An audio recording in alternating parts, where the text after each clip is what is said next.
যারা মনে করেন হিতৈষী একটি নারীবাদী পেজ, তাদের বলছি আমি তো একজন নারী, তো নারীদের কথাই তো বলবো, নারীবাদীই তো বলবো। পুরুষদের কথা তো ওভাবে বুঝি না, যতটুকু বুঝি বলার চেষ্টা করি। তো নারীদের কথাই তো বলবো, কিন্তু এর মানে এই নয় যে হিতৈষী শুধু নারীদের ভালো বলতে থাকে, নারীদের সাথে কি অন্যায় হচ্ছে তা বলতে থাকে, তা কিন্তু নয়। পেজটি ঘুরে আসবেন, আমরা মেয়েদের নেগেটিভ সাইডগুলো নিয়েও অনেক কথা বলি।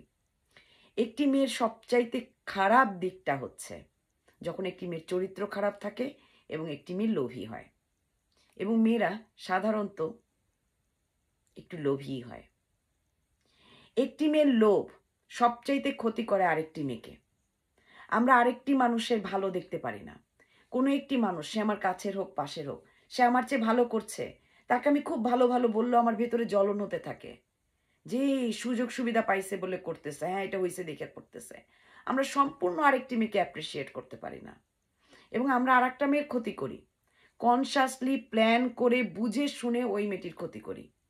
যে মেয়েটি হয়তো আমাকে সবচাইতে বেশি সাহায্য করেছে, যে মেয়েটি হয়তো আমার বিপদে আমার সাথে থেকেছে, কিন্তু সেই মেয়েটির আমি খারাপ করতে একটু আমি চিন্তা করব না।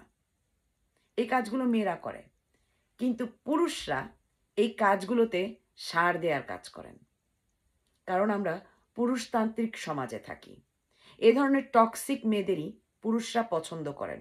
যখন একজন পুরুষ দেখে তার নারীকে তার আর ভালো লাগছে না, তার নারীর ভুলগুলো সে দেখছে, তখন সে দেখবে তার নারীর খারাপ কে কে বলছে, কোন নারীরা তার নারীর খারাপ বলছে, সেই সব নারীদের তারা ভ্যালিডেশন দেয়, সেই সব নারীদের কাছ থেকে তারা কথা শোনে, সেই সব নারীদের তারা উস্কায় যেন তার স্ত্রীর সম্বন্ধে তারা আরো খারাপ করতে পারে।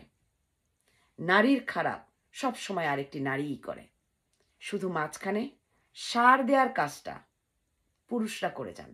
আপনাদের দিদি দিনা।